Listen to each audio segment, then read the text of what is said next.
merekam audionya saja boleh, slide nanti saya berikan ya.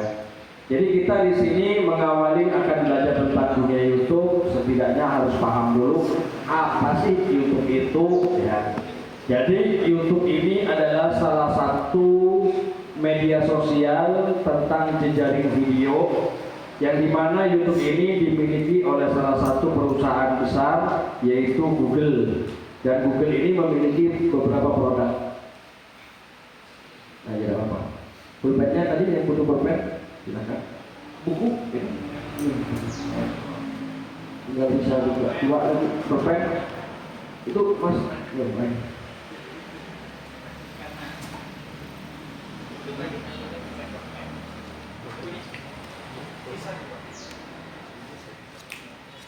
Pulpennya ini sih. Silakan dicatat, direkam boleh ya. Rekam audionya saja boleh, rekam videonya boleh.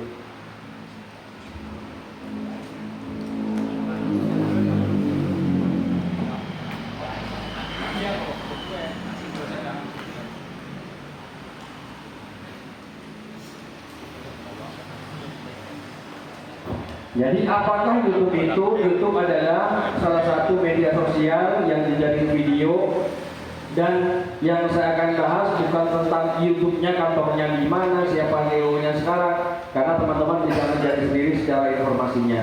Yang akan saya bahas lebih detail dan lebih dalam adalah seberapa besar manfaatnya.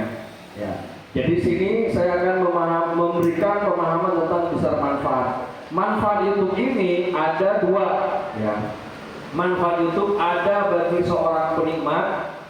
Jadi populasi YouTube, ada pengguna YouTube itu ada dua populasi. Ada populasi penikmat dan ada populasi pelaku. Ya, ada penikmat dan ada pelaku. Dan manfaatnya bagi penikmat dan pelaku juga berbeda.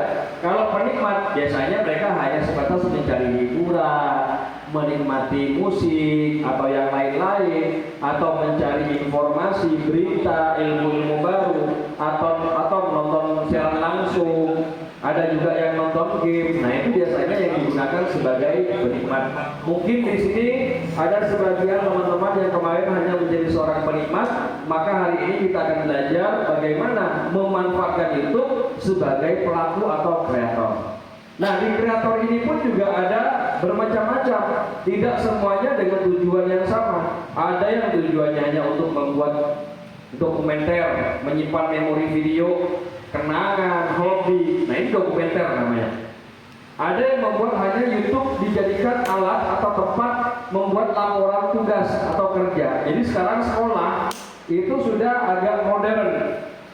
Jadi muridnya dikasih tugas, baik itu di perkuliahan atau SMK, SMA, kamu nanti unggah ke YouTube, linknya kirim ke ibu. Nah, ini sudah termasuk salah satu memanfaatkan YouTube untuk jadikan sebagai tempat laporan. Ada yang juga untuk mempromosikan atau branding, baik itu barang atau branding, mempromosikan secara personalnya. Ada memang untuk YouTube yang dimanfaatkan oleh pelaku yang mendapatkan uang atau cuan dari YouTube. Nah, ini adalah dari pemanfaatan dari YouTube. Jadi kalau saya sedikit urai dari pengguna YouTube, YouTube ini sifatnya global, ya.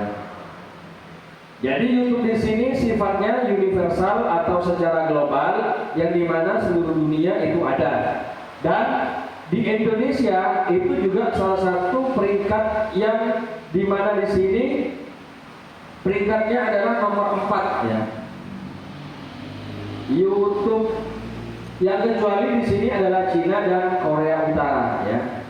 Kemudian di Indonesia di sini adalah urutan nomor 4 setelah pertama India, yang kedua adalah USA, yang ketiga adalah Brazil, dan barulah keempat adalah Indonesia.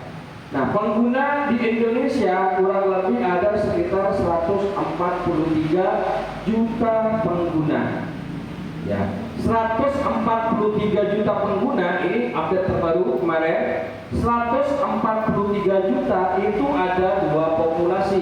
Ada populasi penikmat yang saya sebutkan tadi, dan ada populasi pelaku. Nah, berapa perbandingannya antara penikmat dan pelaku?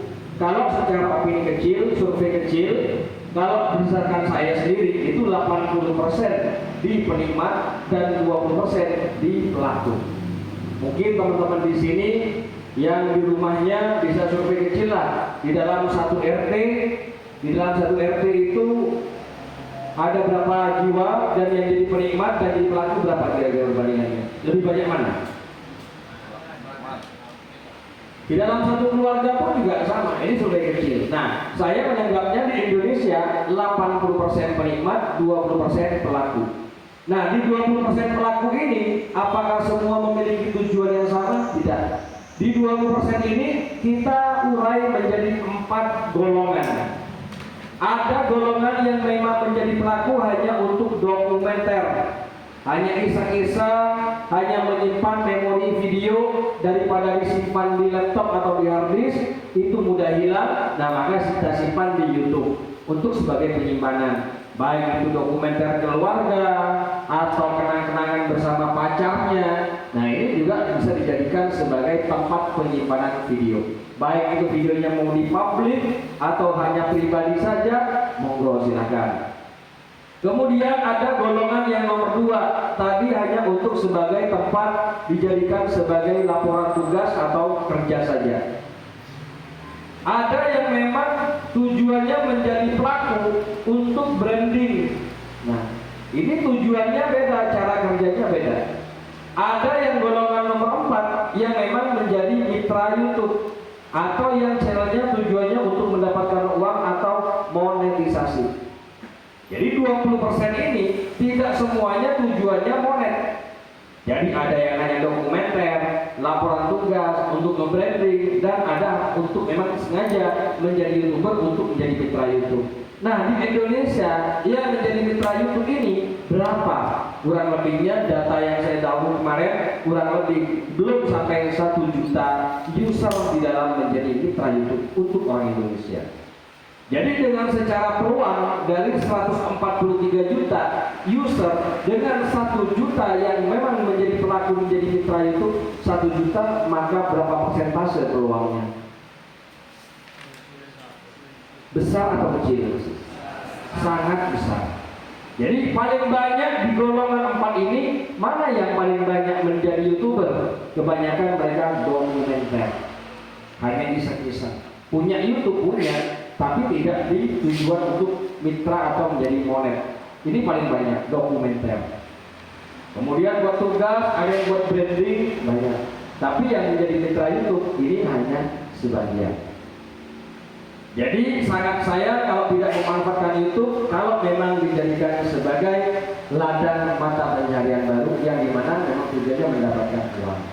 Nah, semua yang duduk di sini saya tahu datang ke Bondowoso capek-capek ingin belajar YouTube, itu tahu dari awal saya.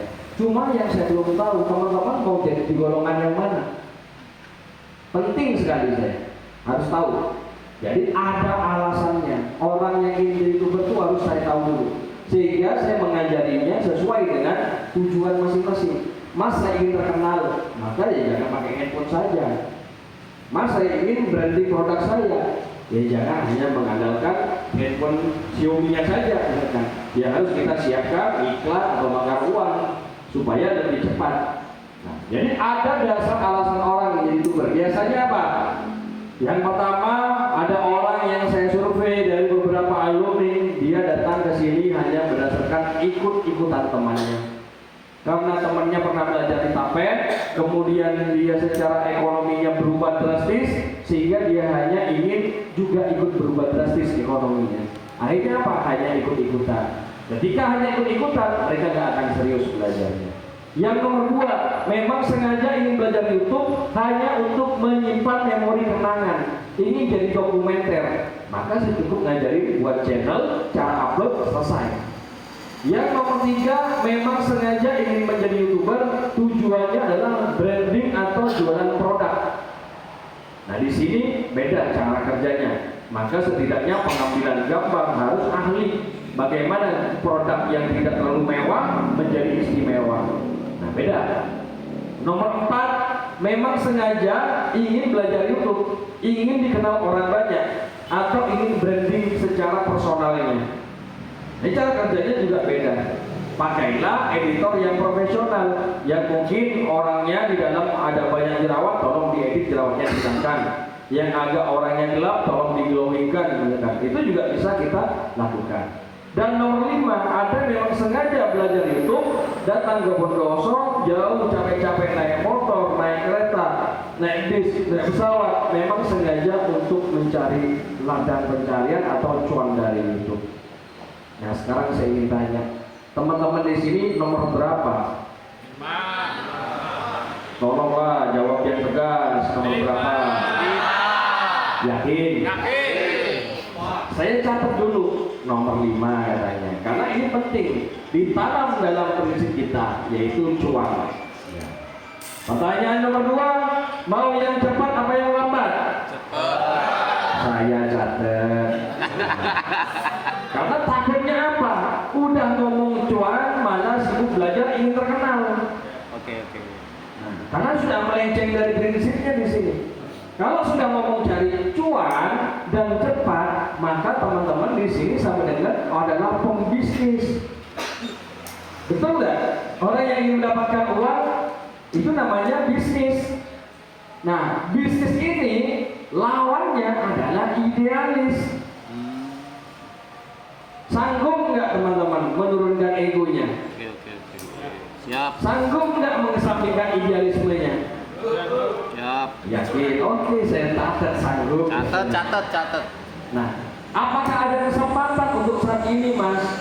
Nah, secara yang saya gambarkan tadi, dari total pengguna di Indonesia aja 143 juta, dan pengguna atau user yang menjadi pelaku yang tujuannya ingin menjadi mitra atau yang ingin monetisasi itu belum 1 juta. Jadi secara peluangnya besar atau kecil? Besar. Dan ini bagi saya adalah bisnis yang sangat besar. Belum lagi kalau kita marketnya global. Contoh market global, saya orang Tapen, orang Bondowoso. Apakah saya hanya memarket orang Bondowoso? Enggak juga. Saya walaupun orang Tapen, saya juga mampu memarket audiens saya itu dari luar. Menjual produk konten saya itu tidak hanya di Bondowoso atau di Indonesia saja. Jadi audiens saya bisa saja saya tertingginya di sini dari mana ini? Thailand. Indonesianya ada? Walaupun saya setting channel saya, domisili saya ada di mana ini? Apakah Thailand? Indonesia. Saya domisili Indonesia, tapi dengan catatan karena produk saya dibungkus dengan bahasa Thailand, dengan gaya thumbnail Thailand, maka otomatis yang nonton Thailand. Kalau ingin targetnya negara Brazil, maka judul dan thumbnailnya menggunakan bahasa Brazil, walaupun teman-teman orang Indonesia. Jadi bisa. Nah ini kesempatannya luar biasa. Bahkan saya memarket pasar di Thailand yang dimana yang dibutuhkan oleh orang Thailand. Nah saya menggunakan riset seperti ini, memenuhi kebutuhan orang ini dari mereka yang mereka cari. Ini yang mereka cari. Saya penuhi. Ada yang ngerti bahasa Thailand? Pusing ya, sama saya juga pusing. Nah, apa yang saya jual di sana, nih, yang saya jual sesuai dengan kebutuhannya, Al-Quran sebelum tidur. Jadi saya jual konten muslim, murattal, pengantar tidur, tapi memakai orang Thailand. Secara logika di Thailand, muslim dan non-muslim lebih banyak mana? Muslimnya mayoritas atau minoritas? Minoritas. Karena minoritas, apakah masih ada, Mas? Ya saya lihat dulu secara kompetitor. Kalau kompetitornya nggak ada atau sedikit, ladang basah atau ladang kering? Nah, di situ. Jadi memarket. Jadi namanya kita berbisnis, maka di sini kita harus mulai belajar untuk menghindari menurunkan ego kita dan menurunkan daripada idealis kita. Ingat yang kita cari cuan, ya, bisnis. Nah, cuma pertanyaan saya ini, mohon maaf, mungkin agak sedikit terlalu intens. Kenapa teman-teman pengen cuan, pengen uang? penting di situ. Ngapain capek-capek datang ke kafe pengen uang? Belajar itu pengen dapat uang. Kenapa? Ada apa mencari uang? Ada masalah berarti ya? Iya, masalah. Berarti ada M di sini. Ada M ini bisa terselesaikan kalau ada uang. M ini bukan berarti hanya hutang, tidak. Mungkin teman-teman pengen beli mobil, bangun rumah, naik haji, atau bagikan orang tua. Ini termasuk bagian dari masalah. Masalah akan selesai kalau ada uang. Uang akan datang kalau ada usaha. Usaha ini macam-macam. Jualan, tani, nelayan, salah satunya YouTuber. Tujuan teman-teman adalah uang. Kalau dari YouTuber langsung melompat ke uang, maka melewati apa ini? Melewati usaha. Nggak akan pernah terjadi. Maka kalaupun kita ingin uang dengan YouTube, maka harus belajar cara kerjanya bagaimana. Ini yang akan kita pelajari. Kalau orang datang ke Tapen pengen jadi YouTuber langsung loncat ke uang, saya yakin tidak akan pernah terjadi. Apalagi datang ke Tapen ingin jadi YouTuber langsung loncat ke masalah. Mas, saya 3 bulan lagi harus lunas utang saya, Mas. Kira-kira bisa nggak dari YouTube? Makin nggak bisa. Jangankan masalah lewat YouTube, walaupun di sini ada masalah harus dengan uang dan ada usaha, walaupun di sini adalah jualan emas, kira-kira bisa jualan emas langsung ke masalah?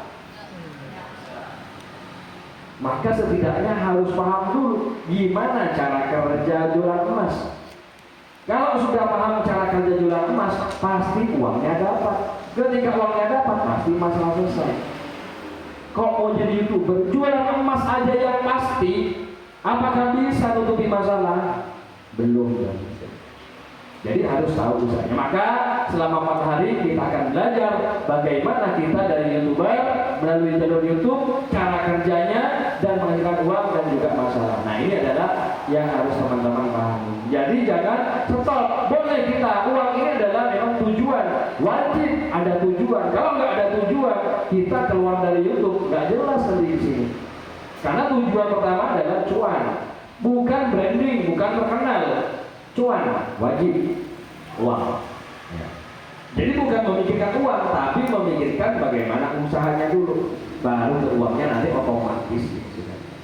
Uang ada, otomatis masalah beres. Maka yang harus kita pelajari di dalam 4 hari ini, skill bagaimana kita memahami mekanisme cara kerja YouTube yang sesungguhnya. Jadi yang kemarin mungkin niatnya YouTube langsung ke uang atau ke masalah, stop dulu. Ini pasti dapat. Yang penting kita pahami cara usahanya dulu. Paham di sini ya? Jadi biar teman-teman di sini jangan berharap pulang langsung di rumah langsung dapat duit. Jangan. Ada usahanya. Jangankan YouTuber, tani sekalipun yang sudah ada sawahnya, lebar sekalipun, apakah bisa dari tani langsung ke masalah? Gak mungkin, harus ada usahanya dulu. Cara kerjanya bertani bagaimana? Cara kerjanya bagaimana? Mekanismenya bagaimana? Nah, ini adalah salah satunya YouTube. Nah, kenapa saya mengajak orang untuk bermain YouTube? Ada alasannya. Cuman saran saya, pesan kepada teman-teman, jangan memilih nomor 5 dulu. Pilihlah nomor 6 dulu. Nomor 6. Kelihatan enggak? Nomor 6. Ya. Nomor 6. Nomor 6 kelihatan? Enggak kelihatan. Jadi nomor 6 dulu baru nomor 5. Wow. Nomor 6 tidak kelihatan karena hasilnya pun juga enggak kelihatan. Apa? Niatkan ibadah. Yang saya lakukan sejak 2017 sampai 2021 itu hanyalah uang awalnya. Apa yang didapat uang? Hanyalah kesenangan. Mbak Putri belajar sama emasnya atau teman-teman yang lain Mbak Putri dalam 1 bulan alhamdulillah diterima menjadi partner YouTube Monet dan gajian pertama dapat 5 juta. Suka? Senang nggak? Bulan kedua gajiannya naik jadi 7 juta. Senang nggak? Senang banget. Terus Mbak Putri dengar kabar Bu Aat di samping saya yang duduk yang usianya lebih tua, dengar kabar gajian pertamanya dapat 50 juta. Masih senang apa enggak kira-kira Mbak? Hah? Jujur, masih senang nggak? Iri. Hilang atau masih ada kesenangannya? Itu kalau selalu diawali dengan uang, yang didapat hanyalah kesenangan. Akan bangga ketika melihat orang lain belum dapat, akan merasa iri ketika orang lain lebih tinggi. Ini kalau hanya uang yang diharapkan. Tapi kalau diniatkan ibadah, yang didapat adalah apa? Kebahagiaan. Apa yang dapat kebahagiaan? Jangankan dapat uang, baru tahu belajar ngedit, bahagianya luar biasa. Baru bisa tahu ngupload dan ada yang nonton 10 orang, bahagianya nggak lewat sudah. Ada yang subscribe 5-10 orang, kayaknya, alhamdulillah ini 5 orang, ini belum dapat duit, bahagia. Ada logonya bahagia, beli toko bahagia gitu ada. Mas mau beli bahagia? Nggak ada harganya. Nah kenapa? Karena diniatkan sesuatu yang kalau kita niatkan ibadah akan selalu nikmat rasanya. Nah saya pribadi punya pengalaman 2017 karena saya memang kuat. Ketika saya berhasil melihat orang lain, maka saya bangga. Tapi ketika ada orang lain yang satu strip aja di atas saya, maka gelisah yang saya rasakan. Nggak tahu kalau teman-teman ada nggak rasa gelisah ketika dengan satu profesi beda 1 tingkat aja? Pasti gelisah. Sama-sama pedagang sate misalkan, gelisah melihat tetangganya yang sate juga yang lebih dia dapat mobil misalkan, mulai gelisah. Nah waktu itu mohon maaf, awal 2017 saya minus 140 jutaan. 2021 saya sampai 2021 punya yang namanya uang dan tabungan, tapi 2021 ambles lagi. Saya 1 bulan waktu itu menghabiskan uang 1,4 M 1 bulan, lenyap, nggak tahu kemana uangnya. Ya karena 1 bulan habis bes. Kenapa? Saya sadar ternyata saya hanya cari uang, nafsu yang paling banyak saya, sehingga tidak ada kebahagiaan di dalamnya. Ludes nol lagi saya. 2021 akhir baru saya merangkak lagi dari tekan nol. Bukan minus nol lagi. Padahal awal saya dari minus sampai nol, sampai plus dan dinolkan lagi. Ternyata saya salah besar. Dan ketika saya bertemu dengan seseorang yang saya anggap sebagai guru, ternyata niat saya yang kurang tepat. Maka saya diajari untuk selalu awalilah pekerjaan apapun, mau berangkat kemanapun, ingat niatkan ibadah karena ya Allah, saya niat karena Allah Subhanahu wa taala. Ya Allah, saya niat. Namanya niat dalam hati, enggak ada yang bilang ya Allah, saya niat mencari YouTube, uang lewat YouTube karena Allah Subhanahu wa taala. Selesai, enggak nyampe 1 menit. Dengan niat yang tulus, maka kita apa? Ketika kita mohon maaf yang namanya tadi ibadah enggak kelihatan hasilnya. Karena sudah niat, baru buka handphone, baru mau merekam, baru mau ngedit, pahala sudah dapat kita ini. Bukan hanya yang dapat pahala sedekah, bukan karena hanya kita ngasih uang ke orang, bantu orang yang haji, tapi karena lihat pekerjaan itu pahala gede. Insyaallah ini yang saya lakukan. Alhamdulillah ketika melihat orang lain bahagia, saya mengajari dan bahkan ada orang lain yang lebih tinggi dari saya justru lebih bangga saat ini. Itu yang saya rasakan. Kenapa? Merasa bermanfaat. Nah, tapi kalau saya mungkin hanya uang dan melihat orang yang pernah belajar dan lebih tinggi dari saya, mungkin otak saya akan berbicara, kayaknya buat sendiri aja, ngapain ngajar orang lain, bikin kayak orang lain. Mungkin itu yang akan terjadi. Maka saya, yuk sama-sama niatkan dalam hatinya, niatkan selalu ibadah karena Allah Subhanahu wa taala lewat jalur YouTube, mudah-mudahan dimudahkan ya.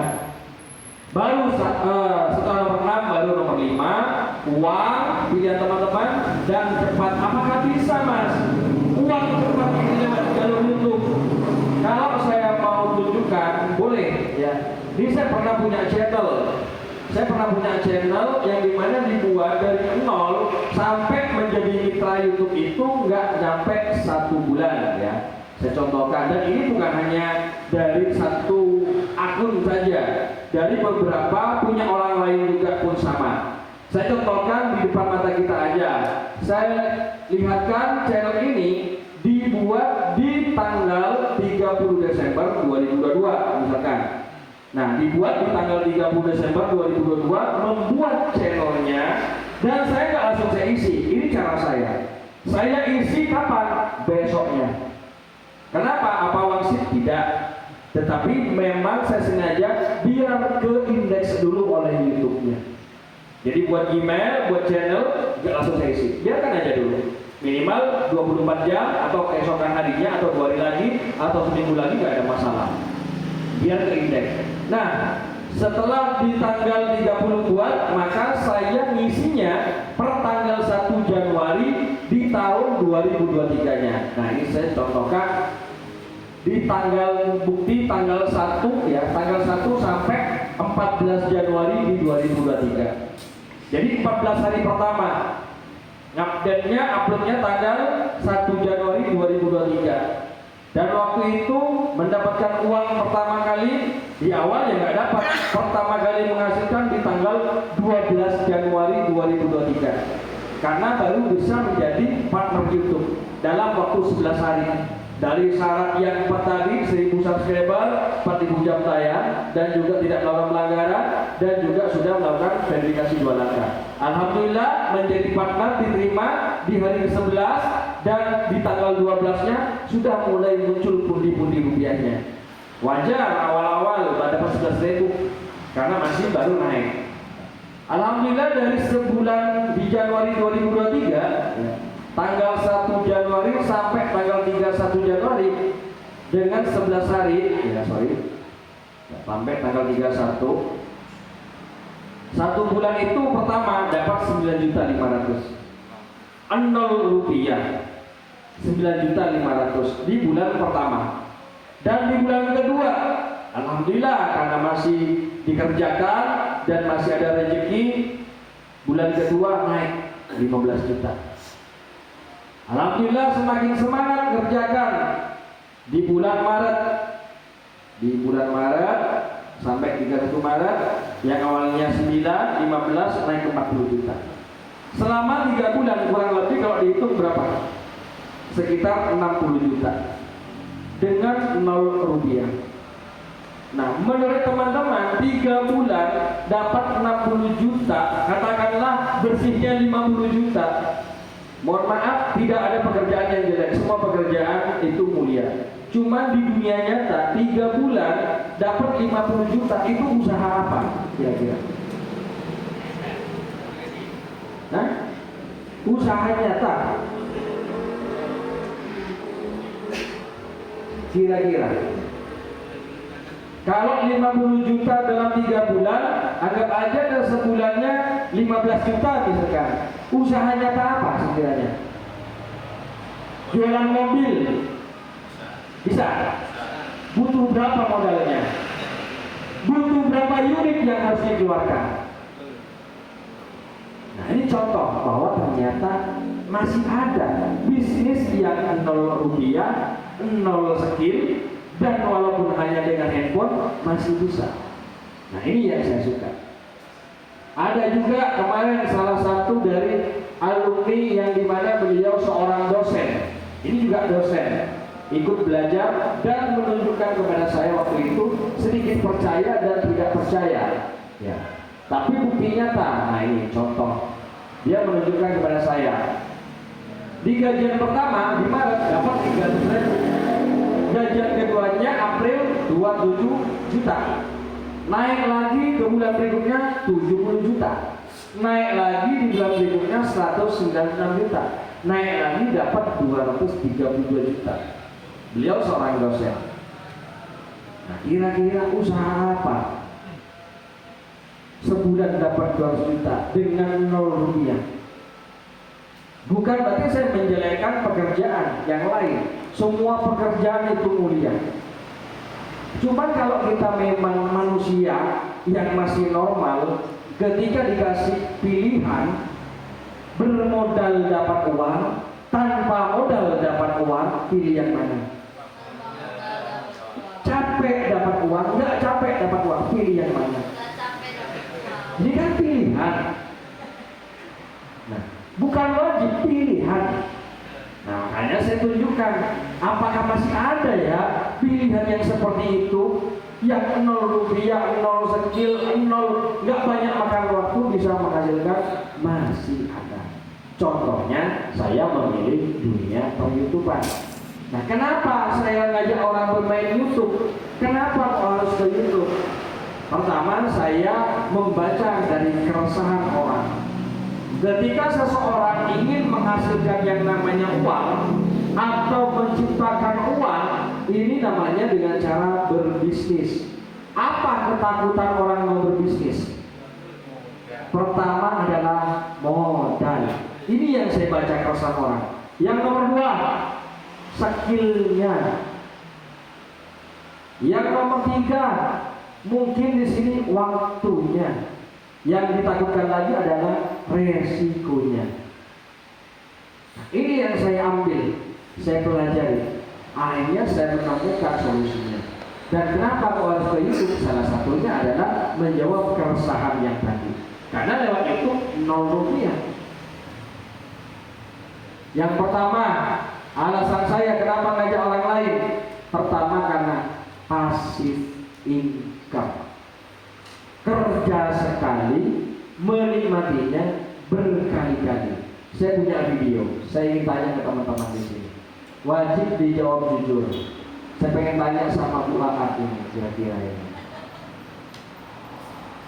Kira-kira video saya bagaimana?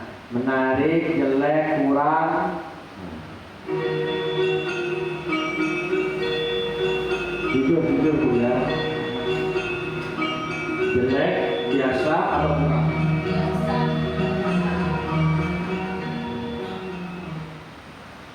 Assalamualaikum warahmatullahi wabarakatuh. Baik pemirsa, berjumpa kembali bersama kami di Rehan Entertainment. Senang sekali rasanya saya masih bisa membagikan ilmu yang bermanfaat untuk Anda. Dan doa saya semoga pemirsa selalu dalam keadaan. Modalnya berapa?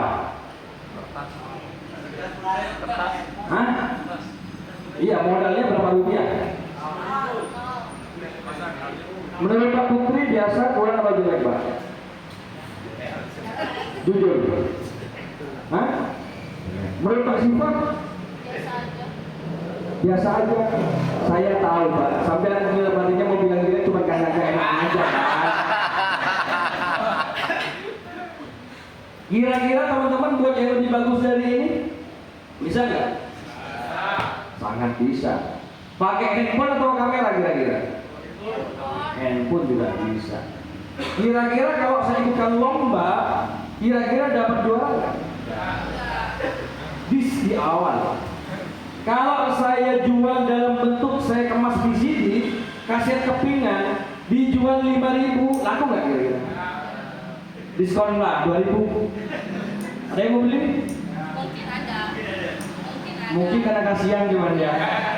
Nah, tapi ketika saya jual ke YouTube, walaupun menurut teman-teman ini jelek atau biasa, tapi yang like banyak. Kenapa? Karena teman-teman bilang jelek bukan market saya.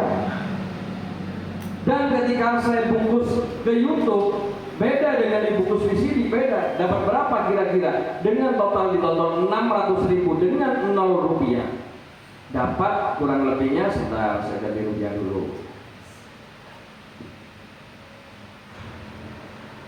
Rupiah dengan 650.000 ditonton, dapat duitnya 9 juta. Modal 0 rupiah. Kalau seandainya video tadi dibungkus kaset VCD dijual 1.000 rupiah aja, berarti butuh berapa keping yang terjual? 9.000 keping harus dijual. Butuh berapa sales saya? Itu pun kalau laku. Nah, ternyata di YouTube masih laku dan ada uangnya dengan modal 0 rupiah. Buat lagi video yang lain, walaupun hanya bermodalkan handphone. Nah, ini contoh. Sudah upload agak lama gitu kan. Nah, contoh aja ini 3 tahun yang lalu. Contoh 3 tahun yang lalu, 3 tahun yang lalu. Contoh aja ya. Nah, contoh 3 tahun yang lalu. Nah, dengan modal handphone. Satu video 3 tahun yang lalu. Sampai hari ini total dari video ini menghasilkan 165 juta. Satu video di tahun 2021 ya, tahun 2021 sampai hari ini. Nah, apakah di tahun 2024 masih menghasilkan? Padahal namanya sudah 2021. Ternyata masih. Apakah di tahun 2025 masih menghasilkan? Masih menghasilkan.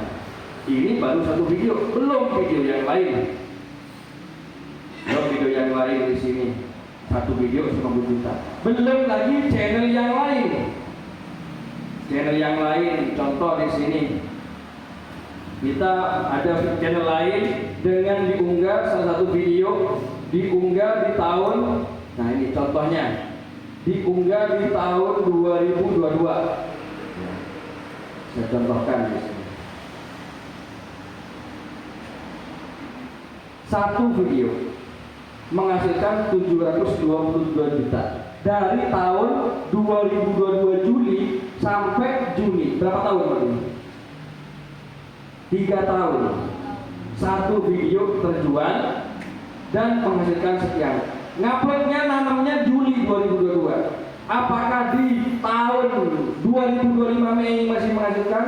Mei. Dan ada kerja kita. Apakah Mei masih menghasilkan? Kita cek. Masih menghasilkan, padahal tidak kerja. Apakah di bulan Juni masih menghasilkan? Di bulan sekarang? Kan tidak kerja sudah. Apakah masih menghasilkan? Ada nggak ya kira-kira orang mau ngebayar kita nggak kerja sebulan dibayar 18 juta? Kita nggak kerja, sudah lupa dengan pekerjaan kita. Sudah 2 tahun yang lalu atau 3 tahun yang lalu. Nah, ini yang disebut dengan passive income. Kerja sekali, menikmatinya berkali-kali. Nah, sekarang pilihannya ada di teman-teman.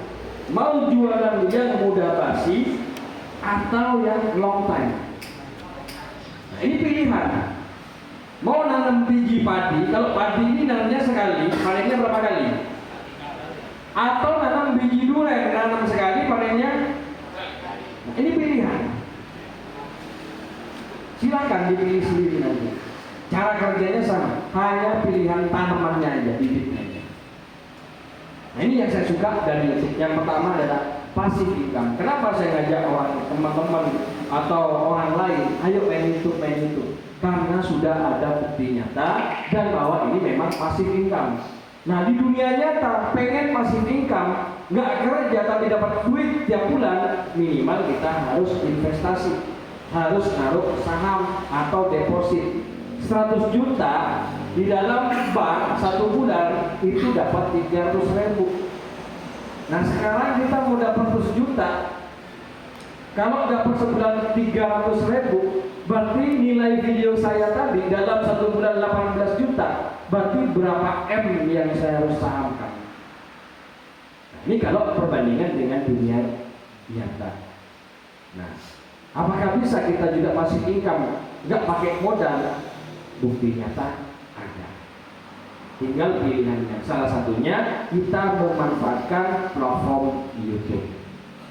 Walaupun banyak platform lain yang juga passive income. Cuman karena teman-teman datang kemari adalah belajar YouTube, ya maka saya nggak akan bahas yang lain. Maka kita akan belajar YouTube. Salah satunya. Banyak media sosial yang juga passive income. Salah satunya YouTube. 0 rupiah, 0 skill, nggak harus ganteng, nggak harus punya studio. Contoh, kira-kira ini ganteng apa enggak ini? Saya tanya teman-teman. Buat konten misalkan cara bedakan ayam dan kucing misalkan. cara membedakan ayam dan kucing. Assalamualaikum warahmatullahi wabarakatuh. Kembali lagi di channel saya, Mas Jas. Channel yang akan memberikan tutorial dan tips-tips yang sangat-sangat berguna untuk hidup Anda. Di video kali ini saya akan memberikan cara membedakan ayam dan kucing. Oke, simak terus videonya. Jangan lupa like, komen, dan subscribe. Apakah butuh studio? Apakah butuh ganteng? Nah, di video kali ini saya akan memberikan cara membedakan antara kucing dan ayam. Mungkin bagi sebagian orang banyak sekali yang sampai saat ini masih kesulitan untuk membedakan kedua hewan tersebut. Memang untuk membedakan antara ayam dan kucing diperlukan kejelian yang lebih, atau kebanyakan orang awam atau orang yang belum mempunyai pengalaman akan kesulitan membedakan antara ayam dan kucing. Oke. Sederhana. Tanpa ganteng, tanpa studio, tanpa kamera yang mahal, HP pun jadi.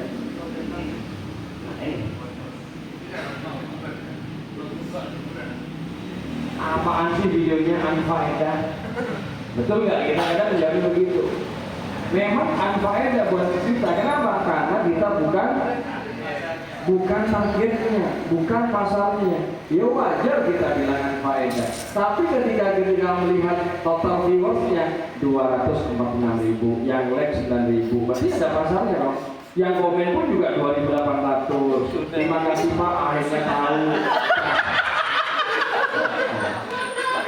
Cocok, setelah lama waktu akhirnya saya bisa membedakan. Ada value-nya, ada pasarnya. Siap. Alhamdulillah. Jadi jangan menganggap karya orang lain itu unfaedah, video apaan sih. Jangan, karena kita bukan marketnya. Sama pula juga teman-teman nanti bikin konten, ketika dibully orang lain, abaikan. Kenapa? Karena teman kita yang ngebully bukan market kita. Jadi mentalnya harus dikuatkan lagi. Ya. Harus kuat. Ya. Itu yang pertama, passive income. Yang kedua, active income. Jadi selain dapat uang dari passive income, YouTube pun juga bisa menghasilkan uang secara active income. Salah satunya dengan program terbarunya bisa menawarkan link produk di dalam setiap video kita ketika sudah memenuhi syaratnya. Ketika ada orang yang ngeklik link produk kita, walaupun bukan produk minyak kita, tapi hanya affiliate saja, itu juga bisa menghasilkan uang dengan ada beberapa syarat di dalamnya nantinya. Atau mungkin kita berjualan produk atau jasa sendiri, mungkin pandai membuat desain sendiri yang saya contohkan tadi, kemudian ada orang, atau mungkin menerima endorsement. Halo teman-teman, nah kita kan kontennya otomotif, kemudian ada perusahaan Toyota datang ke tempat kita, Pak, tolong promosikan produk Toyota kami, berapa sekali tayang di YouTube-nya. Ini namanya endorsement. Ini secara aktif income. Ya. Nomor 3, tidak butuh persyaratan yang wah atau yang ribet. Beda, mohon maaf, ada Indomaret ditulis di depan, dibutuhkan karyawan Indomaret. Ada syaratnya nggak? Pertama, maksimal usia 25 tahun. Alhamdulillah, saya baru 20 tahun. Minimal SLTA, SS derajat. Alhamdulillah, saya punya ijazahnya. Bahkan D1 aman. Syarat yang ketiga, minimal berpenampilan menarik. Dari kaca dulu ini. Jadi ada syaratnya. Kadang pun sudah mulai syarat, tidak punya orang dalam, susah ini. Ada orang dalam, nggak ada duit beli susah pula di sini. Jadi di sini di YouTube hanya butuh syarat. Ketika ingin menjadi mitra YouTube, syaratnya cuma ada 4 tadi. Yang akan dijelaskan tadi, 1000 subscriber, 4000 jam tayang, dan tidak melakukan pelanggaran dan sudah melakukan pengamanan pada akun Gmail-nya. Nah ini adalah syaratnya. Nomor 4, tidak ada batasan usia. Mau kita usia kepala 3, kepala 4, kepala 5, kepala 6, selama masih bisa mengoperasikan minimal Android, itu bisa. Nggak ada istilah gaptek atau bodoh. Yang ada hanyalah karena belum tahu saja. Jadi nggak ada gaptek. Dulu kita yang sudah milenial, usia 30 tahun lebih, dulu kita belum kenal dengan namanya smartphone atau Android. Yang ada HP jadul. Tapi dengan adanya Android, apakah kita ketinggalan? Tidak. Masih bisa mengikutinya. Nah, tidak ada batas usia. Saya contohkan. Salah satunya mungkin teman-teman bisa menebak kira-kira usia berapa ini. Dapur Bu Haji. Nah, melihat dari wajahnya kita pun sudah bisa menilai. Kira-kira usia berapa ini? 30? 40? 50? 60? 60-an. Buat kontennya konten masak lah. Dan apakah harus editnya luar biasa? Nih, dari awal aja, dari detik awal tidak ada intro, tidak perlu backsound, langsung to the point. Bahan-bahannya 1 piring nasi, 1 butir telur, 1 buah cabai rawit, 3 Ada sling masalah. bawang. Ada pasti laku 5.800.000. Emak-emak, masa kita yang udah kalah semangat masih dia. Di sini tidak ada batasan di dalam membuat atau kita mencari sesuatu peluang ladang baru, ladang cuan baru melalui YouTube. Tidak ada batasan usia. Ini yang saya suka dari YouTube. Nomor 5, gaji tidak ada batas, unlimited. Mohon maaf, salah satu mungkin di sini kita mau gaji bulanan 10 juta, 20 juta, bahkan mohon maaf hanya dengan modal handphone dari satu channel ini. Dari pengalaman saya yang sudah saya makan uangnya, satu channel ini menghasilkan 4,4 M dari handphone. Ada waktu buat lagi saya channel, buat lagi channel yang kedua atau yang ketiga atau yang keempat, buat lagi. Dari total kira-kira di sini, kalau tiap bulannya mungkin 70 juta, 63 juta, 50 juta. Kalau dilihat semua, sejak kapan ini kira-kira? Sejak awal tahun 2023 Agustus. Nah sekarang sudah Juni 2025. Awal mendapatkan uang Juli 2023. Sebentar lagi juga Juli. Kurang lebih usianya sudah hampir 2 tahun. 2 tahun bisa mengomset income 1,3 dengan katakanlah 0 rupiah. Ya. Atau kita ada pun katakanlah 5% dari omset ini. Kira-kira pekerjaan apa? 2 tahun mendapat omset 1 M. Ada di dunia nyata. Cuma hitung-hitungannya butuh modal berapa? Dalam 2 tahun. Butuh tempat seperti apa? Butuh karyawan berapa? Nah ini tanpa karyawan, 0 skill, ini pun juga kita bisa. Mau gaji bulanan, jutaan, 2 digit, 3 digit, itu juga bisa. Saya doakan teman-teman nanti yang juga terjun lebih besar dari saya. Ini adalah nomor 5. Gaji tidak ada batas. Jadi di sini adalah kesempatan besar, tidak hanya teruntuk kepada orang yang punya skill atau orang yang hidupnya di ibu kota. Di kampung pun juga ada kesempatan.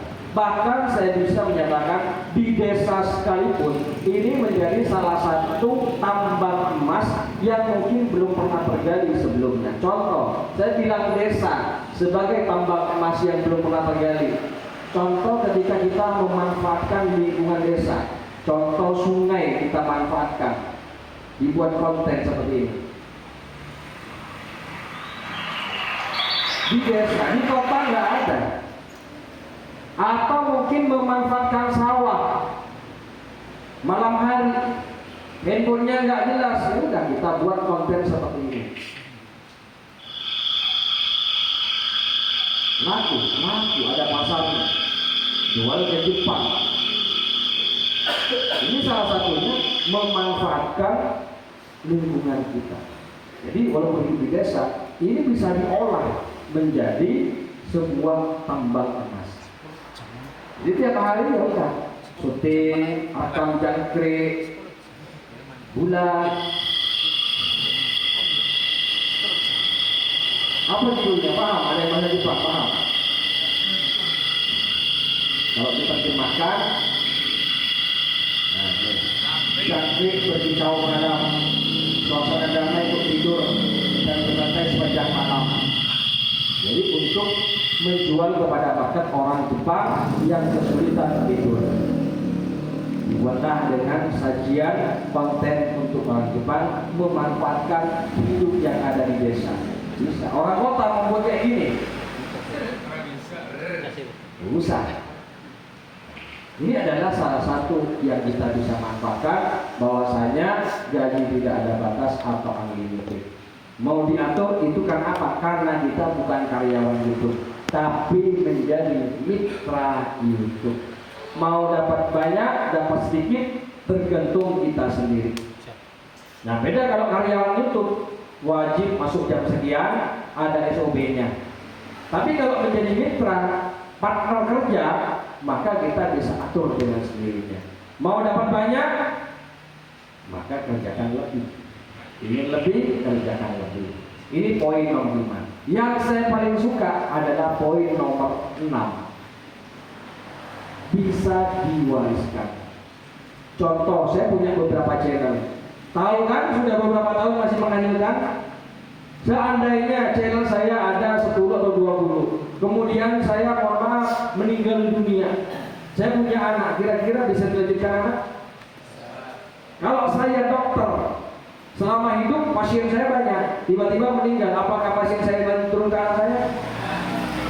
Makanya di sini silahkan perbanyak channelnya, wasiatkan nanti satu-satu untuk istri pertama. Misalkan, satu channel 5 juta misalkan, yang kedua 5 juta untuk anaknya. Ini pun juga bisa kita infakkan. Pesantren, Ustadz, pesantrennya ada YouTube-nya belum? Belum nak. Ini Ustadz ada channel sudah menghasilkan, silakan dilanjutkan jadi wadah dakwah. Hasilnya nanti buat penghidupan di pesantren. Ini pun juga bisa diinfakkan. Buat yang banyak, nggak ada batasnya. Mumpung di tahun ini belum ada peraturan satu orang dibatasi membuat channel. Nah, nanti saya yakin ke depannya satu orang mungkin hanya boleh satu channel. Dan mungkin saja di tahun peraturan berikutnya, ketika ingin jadi partner YouTube harus bayar dulu. Saya yakin pun kalau berbayar, teman-teman juga akan bayar. Bayar nggak kira-kira? Sudah tahu menghasilkan. Jangankan di YouTube, jadi PNS, mohon maaf, jadi anggota Polri, suruh bayar 500 juta, bayar nggak? Bayar. Dan gajinya sudah tahu. Kita ini kerja apa dikerjain sebenarnya. Nah, di sini yang harus teman-teman mulai paham, memanfaatkan itu. Ini adalah manfaat-manfaat. Kenapa saya ngajak orang lain? Yang paling saya suka adalah nomor 6. Bukan karena gajinya tidak dapat. Nomor 6, tinggal dilanjutkan. Punya bengkel belum tentu dilanjutkan anak. Kalau ini nggak dikerjakan pun karena pasif income masih ngalir uangnya. Tinggal dilanjutkan. Tinggal apalagi diolah lagi. Nah, yang terpenting nanti ketika mau diwariskan, maka yang diwasiatkan adalah apanya? Emailnya dan passwordnya. Harus tahu. Nah, ini adalah dari kenapa harus ke itu. Paham ya teman-teman ya? Jadi ini adalah kesempatan, peluang besar, salah satu untuk menciptakan peluang untuk dapat income baru, ladang cuan baru dengan memanfaatkan media sosial YouTube dengan 0 rupiah, 0 skill dan tidak mengganggu pekerjaan utama teman-teman. Ketika yang sini sudah punya kerjaan utama, utamakan tetap urusan dapur. Nah, ingin dapat ladang baru, salah satunya memanfaatkan handphone kita, memanfaatkan media sosial YouTube untuk bisa menghasilkan cuan. Tidak ada salahnya walaupun kita sudah nyaman dengan satu zona pekerjaan, kalau masih ada peluang, maka sayang banget kalau kita sia-siakan. Apalagi 0 rupiah, apalagi nggak ada resiko. Resikonya apa? Apalagi 0 rupiah nggak ada resiko. Apalagi kalau kita terjunnya dibekali dengan kompas, dengan ilmunya, maka insya Allah teman-teman lebih sedikit untuk kegagalannya. Beda dengan saya, dulu baru memulainya, nggak pegang kompas, mau kemana arahnya itu nggak punya, buta. Jadi jalan masuk jurang itu saya lakukan. Dia berdiri lagi, ngawal lagi dari awal jalannya. Nggak ada jurang, yang ada batu besar, balik lagi ke awal. Nah teman-teman sudah dikasih kompas dengan perjalanan saya yang saya sudah petakan. Nanti kamu jalan sini, kalau lewat sini ini bahaya. Kalau mau mulus lewat jalur sini. Nah ini sudah dikasih petanya. Tinggal teman-teman mau action atau jalan atau tidak. Jadi sangat sayang niat dari rumah meninggalkan anak, meninggalkan pekerjaan sementara, datang ke Bondowoso, kemudian punya ilmunya, tidak punya di action, maka sangat sayang sekali. Tetapi tidak wajib untuk dilakukan sendiri. Mungkin di sini ilmunya dikemas, mungkin mau dibawa pulang, saya dapat ilmu, kamu kerjakan, boleh silakan. Ini dari itu. Makin mantap untuk jadi YouTuber ini. Makin ada keyakinan ya. Kalau kita melihat hasilnya, siapa yang nggak pengen? Semua orang pun juga pengen. Orang sakit pun ditawari duit, sembuh. Loh beneran. Coba dipanggil, Mas Doni, dipanggil Mas Imam, mau dikasih uang, walaupun kondisinya lagi masuk angin, sehat nggak kira-kira? Sehat, berangkat ini. Karena ada bau duit, ya kan? Nggak ada. Orang yang nggak mau duit inilah luar biasa berarti orang ini. Kalau nggak dia sudah kaya, bisa saja dia stres. Tapi kalau orang masih butuh duit seperti saya, maka masih wajar dan normal karena kita masih punya kebutuhan. Ya, walaupun uang itu tidak dibawa mati, tapi banyak orang yang kayak orang mati ketika nggak buka uang. Ya. Lanjut, ya kalau kita bicara enak, semuanya ingin jadi YouTuber. Cuma dibalik enaknya jadi YouTuber, ada pula yang harus saya sampaikan, gagalnya jadi YouTuber itu apa? Penting sebagai opsi jawaban buat teman-teman ketika mengalami kendala yang sama dan juga mengalami permasalahan yang sama. Jadi yang pertama, gagal setelah belajar. Mas, kamu katanya sudah belajar di Bondowoso, katanya sudah belajar sama Mas Imam, kenapa kok gagal? Apakah ada yang masih seperti itu? Ada.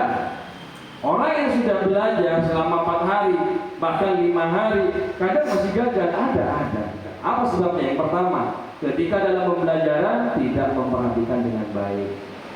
Apakah ada? Ada. Siapa biasanya? Orang yang hanya, mohon maaf, yang disuruh atasannya. Jadi tidak ada niat, sehingga nyampe di sini cuma atas perintah bosnya. Nyampe di sini bakal ngeset, udah duduk tidur. Jadi saya ngoceh nggak ditanggapin, ya no problem bagi saya. Tapi sayang banget. Yang kedua, karena menyia-nyiakan waktu saat belajar. Ada mas, ada juga. Yang ketiga, tidak menurunkan ego. Paling banyak. Kenapa? Merasa, mohon maaf, setiap berjumpa dengan orang baru sudah merasa penuh otaknya. Merasa banyak ilmunya sehingga dia tidak menurunkan egonya atau tidak mengosongkan gelasnya. Saya sendiri pun juga sama. Ketika saya berjumpa orang baru, saya tidak merasa otak saya penuh, gelas saya penuh. Saya kosongkan. Karena saya percaya setiap berjumpa dengan orang baru ini pasti ada ilmunya. Jangankan bertemu insinyur, bertemu dengan kuli panggul di pasar. Ketika kita ngobrol dan kita mengosongkan gelas, ada ilmunya. Pak, sampean kok kuat, apa jamunya? Dikasih paham, ilmu nggak buat kita? Ilmu. Tapi kalau merasa saya paling pintar, merasa otak saya nggak butuh ilmu baru, maka ini termasuk orang yang tidak mampu menurunkan egonya. Maka saran saya, belajarlah bagaimana menurunkan ego. Walaupun kita berhadapan dengan orang baru, jangan merasa kita adalah orang yang paling pandai. Tetaplah selalu rendah, bukan berarti direndahkan. Nomor 4, ingin cepat praktek. Ini banyak yang gagal. Banyak orang yang nggak mau bertele-tele dengan pembahasan seperti saya ini. Pengennya langsung action. Bisa saya ngajar seperti itu? Bisa. Cuman kebanyakan trauma ketika mengalami gagal. Mbak Rosi pengen nyetir mobil, sama saya langsung dikasih kontak, nih Mbak. Langsung dia ngegas, nabrak. Saya kasih kontak lagi besoknya, nih Mbak. Masih mau atau trauma Pak? Trauma. Kenapa? Karena tidak punya dasarnya, tidak punya fundamentalnya, tidak punya fondasinya. Maka di sini jangan langsung praktek. Minimal kita bertahan 2 hari dulu, pahami YouTube itu seperti apa, cara kerjanya seperti apa, sehingga actionnya nanti teman-teman tuh enak. Sama kayak dari mobil, kalau sudah dikasih tahu ini buka pintunya caranya seperti ini gas, ini rem, ini kopling, ini kalau oper begini. Ketika nyoba gagal sekali, saya yakin orang itu akan mencoba kembali. Pasti ada yang salah dengan cara saya. Nah, ini adalah pentingnya kita memahami fundamental itu. Nomor 5, tidak memiliki catatan atau jejak digital. Ini banyak yang terjadi. Di Tapen, mahir dia. Nyampe rumah, aduh gimana buat emailnya? Aduh gimana buat channelnya? Kenapa? Tidak ada catatan atau jejak digital dalam dirinya. Ini adalah salah satu penyebab gagal saat belajar. Maka 5 poin ini teman-teman sudah harus punya jawabannya. Nomor berikutnya, penyebab gagal saat bekerja di YouTube. Ada Mas, ada. Padahal dia belajarnya bukan di Tapen lagi, belajarnya di kantor YouTube, bahkan ke Amerika. Apakah bisa gagal? Bisa. Kenapa? Karena salah satunya tidak praktek. Walaupun mau belajar ke Amerika, pulang ke Indonesia nggak praktek, nggak akan pernah bisa. Karena saya punya prinsip, dalam sukses itu ada 3 rumus. Itu adalah kunci saya. 3 kunci sukses. Saya punya 3 aja. Ya, sukses. Yang pertama adalah niat. Niat saya. Niatkan dalam dirinya. Yang kedua, ilmunya. Yang ketiga, actionnya. Dah, 3 ini aja. Urut. Niat, sudah niat dari rumah, ilmunya kemas, dan yang nomor 3 actionnya. Orang niat, punya ilmunya, nggak pernah action, apakah bisa sukses?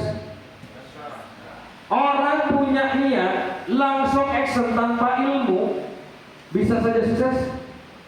Bisa, asalkan hoki, beruntung. Kalaupun bisa, mungkin agak lama. Perlu trial and errornya, butuh waktu. Ada orang punya ilmu langsung action tapi nggak pernah niat, bisa sukses? Bosan orangnya, nggak konsisten. Maka niatkan, ingat, capek-capek datang ke Tapen, diingat ini supaya menjadi penyemangat nantinya. Saya untuk Tapen kecelakaan di Probolinggo, ini kan menjadi niat yang kuat. Maka setidaknya saya harus bisa. Saya naik kereta kemarin, jalannya jalan mundur saya misalkan. Nah, ini harus diniatkan. Ketika ingat perjuangan ke Tapen, saya yakin teman-teman nggak mungkin down semangatnya. Yakinlah. Action juga sama. Dalam action ini tidak semua ilmu harus dimiliki atau diterapkan sekaligus. Awali dengan yang paling mudah dulu. Awali sesuai dengan kebutuhan kita dulu. Kemas semua ilmunya, prakteknya satu persatu. Jangan kita langsung dari TK langsung ke kuliah, jangan. Ada TK, SD, SMP, SMA baru kuliah, ya. Perlahan, niat, ilmu dan actionnya. Satu karena tidak praktek. Nomor 2, mudah tergoda dengan karya orang lain. Banyak orang yang hidupnya gak punya prinsip sehingga tidak pernah terjadi sukses. Kenapa? Udah nyoba nih jualan bakso, baru buka sehari, 2 hari, seminggu, ada tetangganya jadi tukang cukur yang langsung rame. Udah goyah kadang kita, baksonya tutup jadi tukang cukur juga. Udah buka ganti tukang cukur, tetangga jualan cendol misalkan, kok rame, tukang cukur tutup ganti cendol juga. Karena apa? Mudah dengan karya orang lain. Ingat, fokuslah pada titik tujuan kita. Kerjakan sesuai dengan apa yang kita lakukan. Nomor 3, salah pilih prinsip. Seperti yang disampaikan tadi, pengen uang dan cepat, itu pilihan teman-teman. Dan memang sudah memilih uang dan milih cepat, maka prinsipnya adalah harus kita menjual produk yang memang banyak marketnya. Sama juga, Mas saya pengen jualan, ini di dunia maya, Mas saya pengen jualan, langsung dapat uang hari pertama. Kemudian action dan jualan buka toko hari pertamanya, tapi jualannya jualan alat tambal ban. Kira-kira hari pertama dapat duit? Nah, ini yang salah jualannya atau prinsipnya? Prinsipnya, dirinya sendiri yang salah, bukan dagangannya. Kalau pengen dia cepat, jangan jualan alat tambal ban, tapi jualan beras. Saya yakin hari pertama langsung dapat duit. Nah, tapi kalau memang memilih jualan alat pancing atau tambal ban, maka harus sabar. Sama pula dengan di konten YouTube. Pengen cepat monet, pengen cepat dapat duit dari YouTube, bikin kontennya cara merawat anak gajah misalkan. Nah, di sini yang pelihara gajah siapa? Kira-kira lebih cepat mana? Cara merawat anak gajah dengan amalan lunas hutang misalkan. Mana yang paling kencang ini? Nah, kenapa? Karena marketnya lebih. Nah, kalau prinsipnya pengen cepat, apakah karena sesuai hobinya merawat anak gajah karena kebiasaan dan hobinya, atau memilih amalan cepat kaya yang bukan hobinya tapi pasarnya besar? Nah, ini yang termasuk adalah mulai menurunkan ego, mengesampingkan idealisme kita. Walaupun bukan kebiasaannya, bukan karyanya, bukan basicnya, tapi ini peluang besar, maka lakukanlah. Sama di sini. Di sini misalkan ada yang hobi mancing dan di daerahnya jauh dari laut dan pengen buka toko. Jadi di sini kalau kita idealis, maka tetap jualan pancing. Tapi kalau kita bisnis, walaupun di sini jualannya bukan hobi kita, pasti dilakukan. Ini yang gak gampang. Sama seperti saya contohkan, ketika kita mau mendapat duit, uang itu namanya bisnis. Maka idealis harus kita dibuang dulu, ego kita. Nah, hidup di perumahan. Kebetulan ada di sini Mbak Rosi nih punya toko. Mbak Rosi orangnya no smoking, nggak suka asap rokok ya. Dan di sini banyak perumahan-perumahan yang smoker semua. Kalau Mbak Rosi ini idealis, jualan rokok tidak? Ya. Tapi walaupun Mbak Rosi no smoking, tapi di perumahan ini banyak smoker, walaupun nggak suka asap rokok, jualan rokok tidak? Nah, ini yang disebut dengan menurunkan idealisme kita. Walaupun bukan hobinya, walaupun bukan kesukaannya, tapi ada peluang besar, maka lakukanlah. Mulai beradaptasi, belajar.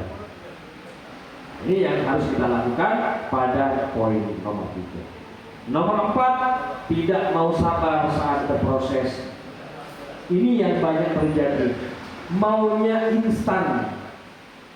Nggak ada orang sukses itu instan. Semuanya penuh dengan proses. Nanam biji duren pasti tumbuh dan pasti berbuah. Apakah bisa nanam kemarin sore hari ini berbuah? Maka kita harus sabar. Gimana caranya sabar? Ketika nanam biji duren, jangan ditungguin. Nanam ditungguin. Sabar nggak kira-kira? nggak akan sabar. Oke. Maka gimana? Ya udah, lakukan sesuai tugasnya. Sama juga dengan di YouTube. Apa tugasnya? Bikin konten, upload, sudah. Setelah upload nggak usah di-refresh berapa kali nonton, nggak usah. Sudah, lepas aja, nggak usah ditungguin. Nggak akan sabar, saya yakin jamin sudah. Sama nggak usah nanam biji durian. Ngisi air di dalam ember, coba tungguin, sabar nggak? Jadi yang benar gimana? Udah, tugasnya sesuaikan. Nah, gimana caranya supaya sabar, Mas? Nikmati prosesnya. Sesuatu yang menjadi nikmat itu bukan hasilnya, bukan dari buahnya, tapi prosesnya. Kalau nggak percaya, coba yang sudah berkeluarga di sini, pengen anak, yang nikmat ini apanya? Lo Kalau proses. sudah jadi anak, pusing. Ingat itu, kalau mau sabar, nikmati prosesnya. Ngedit, bikin, nyontek, ini nikmat ini. Ketika dapat duit, biasa aja. Biasa aja. Oke. Nah, kayak teman-teman pengen punya Android atau HP, ngumpulkan duit sampai kebeli. Setelah kebeli biasa aja nggak? Pengen mobil, ngumpulkan tabungan, sisihkan tabungan gaji. Setelah kebeli biasa aja. Yang nikmat apanya? Prosesnya. Sama pula dengan itu. Jadi kalau mau sabar, nikmati prosesnya. Ngedit, ngupload, ini nikmat. Nggak usah ditungguin. Jangan baru 5 menit ngupload, refresh. Dapat 1 jam, refresh lagi. Bosan saya yakin. Saya jamin ditinggal. Udah. Itu penting ya. Nomor 5, selalu memikirkan hasil tanpa proses. Tujuan ada, tapi jangan diharap. Nanam biji durian, pengennya 20 buah yang berbuah. Nah, ketika sudah melakukan dan memang berbuah, tapi tidak sesuai dengan realitanya, cuma berbuah 5 misalkan, kecewa nggak? Maka jangan dipikirkan. Pokoknya kerjakan aja. Hasil itu adalah dari sebuah proses, rezeki. Dan nomor 6, melanggar aturan YouTube. Sering melakukan pelanggaran. Nanti kita akan bahas terhadap apa saja sih aturan-aturan ketika kita memang ingin menjadi partner YouTube atau mitra YouTube supaya kita aman dari pelanggaran-pelanggaran itu atau kita meminimalisir dari pelanggaran itu. Mulai paham ya? Oke. Sudah siap jadi YouTuber? Siap sabar? Oke, kita lanjut dulu, kita istirahat 1 jam ya. Mohon maaf kelewat jam 12.30 sekarang. Kita balik lagi jam 13.30. Saya waktu 1 jam. Balik lagi kembali ya. Kita sholat dulu, bisa di musola atau di atas boleh. Nah, lanjut lagi, yuk istirahat dulu.